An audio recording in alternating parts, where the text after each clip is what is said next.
This is Prime Crime Network. Charges for allegedly lying about how much work she was actually doing. Fulton County Sheriff Pat Labatt says that she stole tens of thousands of dollars in overtime pay. At the Fulton County Jail, you learn that the investigation started because the sheriff was looking into giving his deputies better pay. And Justin, more on that in a moment, but I want to tell you, we came out here to the jail this afternoon. We've really been out here all day waiting for this former detention officer to bond out. We wanted to get her side of the story, but according to jail records, at this hour, she remains behind bars. But as you mentioned, Sheriff Pat Labatt, he has been outspoken, obviously getting better pay, benefits, overtime for his men and women.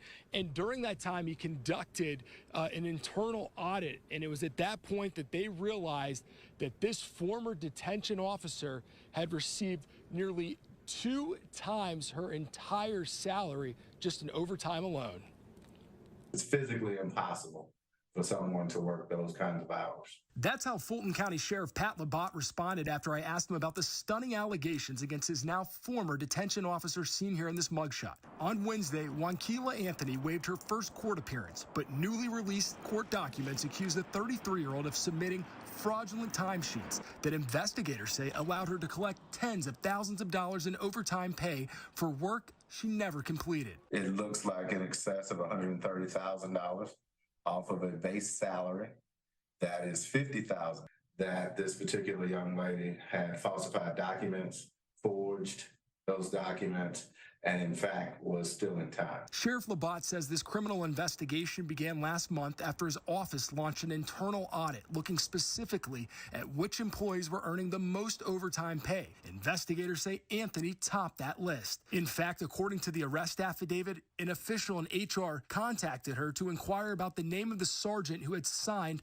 the time adjustment sheet. But the sergeant denied signing her timesheets, telling the investigators that he had not worked with her since 2021. Now, court documents also show the sergeant signed a blank timesheet and compared the signatures, which appeared different. We've also learned investigators spoke with multiple officials, including a second sergeant who gave this account about Anthony. She frequently calls out, saying her husband is sick and has to have surgery. Now, the sergeant also says she took a vacation day last month, but when they checked her timesheet, she claimed to have worked 17 hours that day. This is not representative of the hundreds of women and men that work for the Fulton County Sheriff's Office.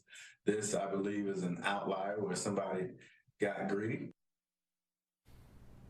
Back with us live, it took an audit to catch this. So what is the Sheriff's Office doing moving forward to make sure that this kind of thing doesn't happen again? I posed that exact question to the sheriff. He said, first and foremost, he says there are going to be several officials in his office that will have new responsibilities, really keeping track of audit and seeing where this overtime pay is going. He also said, though, this was an important step because it shows that they are doing the right thing here. And when he says officials, they're making sure that they're not wasting taxpayer dollars. He also told me there's some new technology. He didn't really elaborate specifically what it is, but he says the county will be using that. But again, he made it very clear that this is not a representation of the hundreds of men and women who work here every single day. He said he is glad that they were able to get this bad apple out. And of course, as soon as she bonds out, we'll hopefully get a statement from her. First tonight, a Prime Crime Network was exclusive. A local college student is under arrest, charged in an elaborate scheme and accused of stealing $500,000 from her employer at a local mall. And tonight, police say she used that money to buy a Tesla and a trip to Hawaii. Thanks for joining us. I'm Chris Tanaka. David and Lisa are off tonight. Investigators say the 19-year-old used returns at the Burlington store where she worked to refund the money to her credit card. WBZ's Julie McDonald is live in Newton, where she was arrested. Julie. Well, Chris, investigators had obtained search warrants for the 19-year-old's Boston address as well as her dorm here on campus. She was arrested here at school. In a statement to WBZ, LaSalle University confirmed that they are aware of the arrest and cooperating with police as students' responsibility to obey the law applies both on and off campus. Pretty amazing that somebody would have the gumption to do what she did and not expect to get caught. Ariel Foster did get caught and will face a judge Friday for her alleged credit card scam. Police say the LaSalle University track athlete ran away with more than $500,000 from her part-time job at an affordable jewelry store inside the Burlington Mall.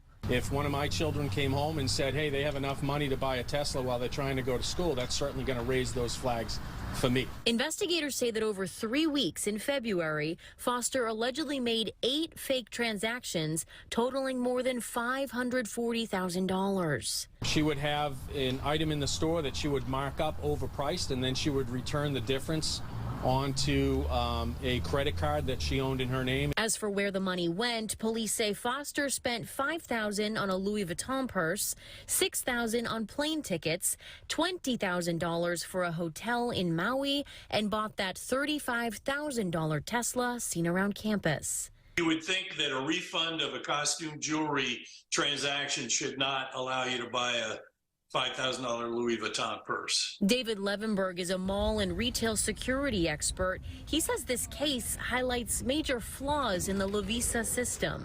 The scam should have sounded alarms before an alert coworker noticed $1 million transaction. They look for opportunities. They look for loopholes. They look for weaknesses. And if they find one, they will take advantage of it. That's just the nature of the beast in retail and a lot of other industries, that if there's money involved and there's the potential for somebody to benefit from that, they're going to find a way. So the 19-year-old was arrested yesterday, Wednesday. She'll be in court in Woburn tomorrow, charged with larceny over $1,200. If found guilty, she could spend up to 5 years in state prison. Ariel Foster on Instagram was proudly posting about her new Tesla last month, commenting, "My biggest flex is being able to buy my own Tesla full out under 20 years old." But it turns out she allegedly bought the $35,000 vehicle with money Burlington police say she stole. Ms. Foster, good morning. The 19-year-old from Dorchester was in court today accused of stealing more than $500,000 in a credit card scheme. Prosecutors say Foster was an employee of the Lovisa jewelry store at the Burlington Mall, where she allegedly charged higher prices and refunded the difference to her own credit card. The item would then be refunded onto a credit card, and this process, according to the police report, occurred over eight times over the course of 3 dates. And Foster's transactions at the store were not captured on surveillance. And there's evidence that has been solicited that the defendant tampered with much of the surveillance camera in the store. Foster is a student at LaSalle University in Newton. The police report indicates she's been investigated by university police for using fraudulent credit cards to pay tuition. Leaving court today, Foster did not make any comment, but she told police she took the money to make her mother feel less stressed and make friends and family happy. She stated, "I'm sorry for what I did." Now, LaSalle University says it is the responsibility of students to comply with all laws, both on and off campus. They're currently gathering facts, but at this point, she remains a full-time student. Thank you for watching Prime Crime Network, your source for urban and suburban and around the world news. Hit the subscribe, like, and the notification bell. And check us out on primecrimenetwork.com.